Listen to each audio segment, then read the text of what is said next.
네, 경기 침체라는 키워드가 조금은 사그라든 듯한 분위기가 연출이 됐죠. 간밤에 뉴욕 증시 최악의 한 주를 보내고 반등에 성공을 해줬습니다. 전일 국내 증시의 흐름도 좋았습니다. 걱정으로 시작을 했었는데요. 블랙 먼데이는 피했다, 이렇게 볼 수 있겠습니다. 코스피 코스닥이 빠르게 반등 국면으로 들어가 주는 모습이었었고, 특히 코스피가 0.3% 하락으로 2,535포인트에서 그리고 하락이 됐습니다. 코스닥은 1%대 상승을 보여줬는데요. 714포인트까지 올라와 줬고요.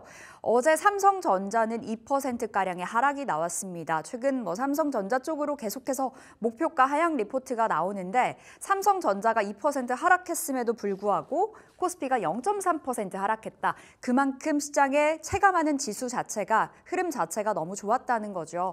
어제는 확실히 미국 고용, 경기 침체보다는 경기 둔화 쪽으로, 그러니까 연착륙 쪽으로 이 물줄기가 흘려가면서 시장이 어느 정도 살아나는 흐름을 보여줬습니다. 다만 환율의 급등이 부담입니다. 1,340원 선으로 우뚝 올라선 원달러 환율이고요. 외국인들의 팔자 기조는 이어졌습니다. 외국인들이 5거래일 연속으로 거래소에서 계속해서 팔자 포지션 취해주고 있고요. 최근 선물 시장 쪽으로는 매수를 가닥 잡았었죠. 어제 장중에 선물 쪽으로는 외국인들의 순매수, 3거래일 연속의 매수였다가 어제 장중에 급격하게 매도로 돌아선 점은 조금은 아쉽습니다. 자, LG이노텍이 어제장에서 상승했습니다. 아이폰 16 공개를 하루 앞두고 상승이 나왔었고요. 간밤 그 새벽에 아이폰 16이 공개가 됐습니다. 다만 인텔리전스가 이제 내달, 이번 달에는 베타 서비스가 공개가 되는 거고요. 주요한 그 기능들은 내년부터 공개가 된다고 하죠. 그러한 부분에서는 약간의 실망은 있었다라는 게 지금 나와주는 애플 쪽의 이야기이기도 하고요. 세론으로 오늘장에서 작용을 해줄까요? LG이노텍뿐만 아니라 애플 관련주들 오늘장에서의 흐름 체크가 정말 중요하겠습니다. 그리고 퀄리타스 반도체가 10%의 상승 보였는데 세계 최초로 2나노 MIPI 솔루션 미국 고객사에 공급한다라는 소식 속에 급등이 나왔습니다. 오름폭은 한 절반 정도 줄여낸 채 마감이 됐는데 어제 퀄리타스 반도체뿐만 아니라 CXL, 뉴로모픽, 온 디바이스 AI 쪽으로도 전반적으로 어제 반도체주들 좋았다. 하지만 HBM 관련주들은 부침이 나왔습니다. 자, 어제 특징주, 특징 섹터 살펴볼게요. 제약바이오 내에서 비만 치료제 관련주들이 정말 좋았습니다. 노보노디스크의 위고비가 오는 10월에 한국으로 출시가 된다고 하죠. 이에 대한 기대감을 안고 가고 있고요. 대몽 LS가 어제 개장 직후에 단숨에 상한가 올라가서 풀리지가 않았습니다. 이멘티지랩 17%, 휴온스도 4%, 한미 약품 쪽으로는 기대가 굉장히 큽니다. 신개념 비만 치료 후보 물질을 11월에 미국 학회에서 공개를 하겠다라고 발표를 했는데요. 이제 진짜 헬스장 문 닫을 수도 있을 것 같아요. 근육량은 증가를 시키고 체지방량은 줄이는 그 물질이라고 하는데 계속해서 좀 관심권에 더 보셔야 되겠습니다. 그 직전일에는 9%의 급등이 나왔었고요. 어제는 보합권에서 마감이 됐습니다. 자, 어제 수출 3대장이 너무 좋았는데요. 화장품, 전력기기, 음식료 되겠습니다. 자, 먼저 화장품은요. 정말 고점 대비 많이 빠졌습니다. 밸류에이션에 대한 매력도를 다시금 체크해야 된다라는 증권사 리포트들이 최근 들어서 쏟아지고 있는 상황인데요. 제닉이 상한가로 직행을 했습니다. 제닉 차트 열고 보시면 정말 무섭게 수직 상승을 하고 있는 그 종목 중에 하나인데 마스크팩이 잘 나간다 그래요. 아마존에서 지금 판매 상위에 랭크가 되어 있다라는 소식에 어제 주가 다시 한번 끌어올렸고요. 실리콘2 10%의 급등이 나왔습니다. 역시나 밸류에이션에 대한 매력도 지금 다시금 체크해야 된다, 저평가되어 있다라는 유안타의 목소리가 있었고요. VT는 일본에서 매출이 굉장히 잘 나오는 기업인데요. 북미 쪽으로도 매출이 확장세 이어가고 있다라는 분석, 그리고 한국 화장품 제조도 7%의 반등이 나와줬습니다. 자, 이어서 전력기기 보겠습니다. 전력 슈퍼사이클로의 진입 전망 이렇게 달려 있는데 사실 전력 슈퍼사이클 이야기는 나온 지 오래죠.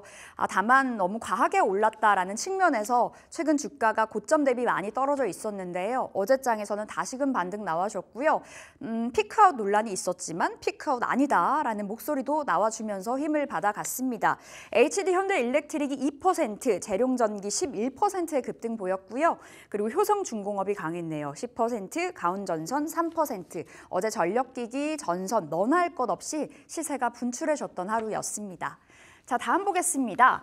밸류업, 공격과 수비 모두 다 빛날까라는 키워드 가져와 봤는데 지금 시장에서 반도체가 살아날까요? 2차 전지가 이제 다시금 올라갈까요? 진바닥일까요? 라고 논하는 부분보다 오히려 내 포트 안에서 헤지를 할 수 있는 쪽을 찾아봐야 된다라는 게 시장의 목소리죠. 앞서 프리미엄 미국 주식에서도 살펴보셨을 텐데요.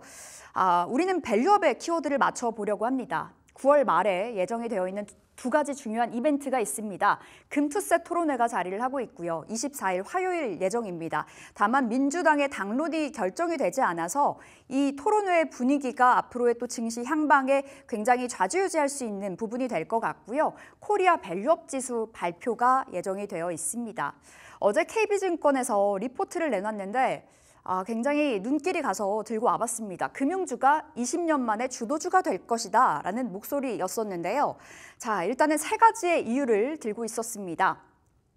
한국의 금융주가 20년을 사이클을 주기로 계속해서 이 주도주가 바뀌어왔다라는 건데요. 1980년대에서는 증권주, 2000년대는 보험주, 그리고 2020년대에는 금융주라고 이야기를 하고 있었습니다.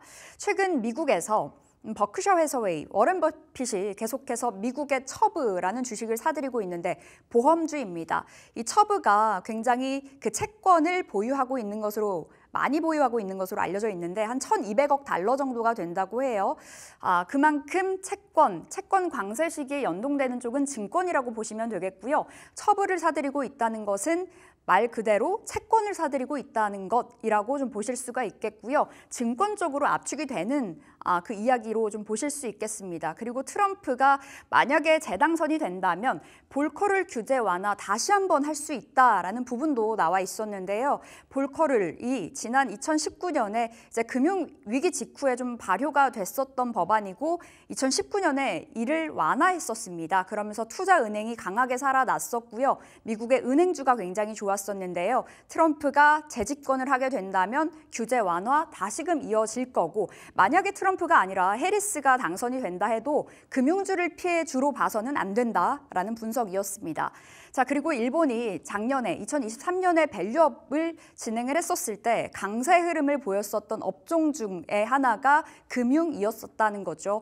반도체, 에너지, 그리고 종합 상사, 플러스 그리고 금융주라는 거였는데요. 그래서 한국에서도 금융주 봐야 된다라는 분석이었었고요. 신영증권에서도 어제 밸류업 관련해서 리포트를 내보였었는데 밸류업 관련주들이 방어수단이자 공격수단이 될 거다. 연말 연초 계속 봐야 된다라는 분석이었습니다. 특히나 금융주는요. 실적 시즌 10월에 주목을 해야 된다라는 분석이었는데요. 4월에도 7월에도 강세를 보인 바 있다고 합니다. 그래서 이번 10월에도 봐야 되고 밸류업 공시를 아직 하지 않은 기업들이 굉장히 많은데요. 참여할 것으로 좀 기대가 되고 있기 때문에 앞으로 밸류업이라는 키워드 달고 있는 종목 군단들 그 흐름 체크 무조건 필요하겠습니다. 배당 관련해서는 미국보다 더 올랐다라는 이야기도 있었는데요. 해지성으로 배당 주까지 좀 챙겨보시면 좋을 것 같습니다. 자, 다음으로는 바이오 살펴보겠습니다. 어제 장에서 바이오가 정말 좋았습니다. 확실히 하반기에는 바이오일까라는 생각이 드는데요. 자, 바이오 일정 다시 한번 체크해 볼게요. 9월 7일부터 10일 세계 폐암학회가 열리고 있습니다. 지금 한창 진행 중이고요. 유한양행과 HLB가 임상 발표를 하게 되는데요. 지금 간밤 전해졌습니다. 머크의 키투르다보다 이제 있었는데 그 효과가 더 좋았다라는 부분이었습니다. 최근에 이제 유한양행 관련해서도 그리고 알테오젠 관련해서도 특히나 알테오젠 이 키투르다 쪽으로의 지금 임상 시험 발표가 예정이 되어 있는 상황이죠. 키투르다 SC 임상 3상 발표 예정되어 있기 때문에 이 알테오젠 흐름까지 좀 체크해 보실 필요가 있겠고요. HLB가 사업 지주 회사로 위상 높이나라는 그 부분이 어제 전해졌습니다. 진양곤 회장이 계속해서 말을 해왔던 부분인데요.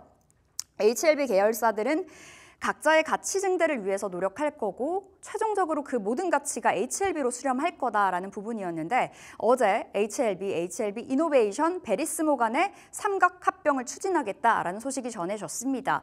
이 베리스모는 100% 자회사로 HLB 이노베이션으로 편입을 하게 되고요. 만약에 이 합병이 완료가 된다면은 HLB는 HLB 이노베이션의 대주주가 됩니다. 베리스모라는 기업이 굉장히 큰 기업이더라고요. 기적의 항암제 킴리아를 만들었었던 그 연구진들이 모여서 만든 기업이라고 하는데 지금 미국에서 임상 진행 중이어서요. 또 어떤 데이터가 나올지도 주목을 해 보셔야 되겠습니다. 기억이 났어요. 서브 테라퓨틱스가 머크 키트루다 대비해서 그 효능이 좋다라는 부분이었는데요. 폐암 학회에서 지금 공개가 됐고요. 지금 폐암 환자들을 모아놓고 진행을 했던 임상 3상 그 안에서 데이터가 굉장히 유효했다고 합니다. 종량에서 그 속도를 봤을 때 진행 속도가 키트루다 대비해서 한 49% 줄었고요. 그리고 그 재발의 관점으로 봤을 때는 키트루다가 한 5개월에서 8개월 지나면 재발하는 확률이 높았었는데요. 그 서브 테라퓨틱스 이보네시맙은 한 11개월 후에 재발이 됐었다라는 결과였습니다. 자, 그리고 보실게요. 100만 원 일일천하 삼성 바이오로직스 더 간다. 라는 증권사의 분석이 어제 있었습니다. 삼바가 100만 원을 터치하고 나서 계속해서 좀 밀려 내려가는 모습이었습니다. 그러다 보니 일일천하라는 표현이 달려 있는데 이제 생물보안법이 이번 주 안에 발표가 됩니다. 공개가 되죠. 미국에서 하원에서 패스트트랙으로 표결에 들어갔고요. 그 시간으로는 오늘 우리 시간이 될 겁니다. 어떠한 결과가 도출되는지에 따라서 CDMO 기업들 그리고 대표적으로는 삼성 바이오로직스의 흐름에 영향을 받을 부분이어서요. 챙겨보셔야 되겠고요. 자, 블록버스터에서 느껴지는 성장의 확신.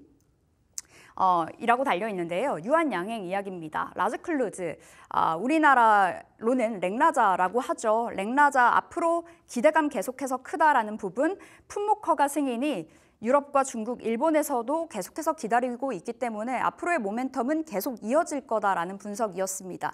투자 의견은 내렸는데요. 목표 주가는 14만 원으로 올렸고요. 삼바는 목표 주가 110만 원으로 올려 잡았습니다. 자, 이렇게 브리핑 서울 살펴봤고요.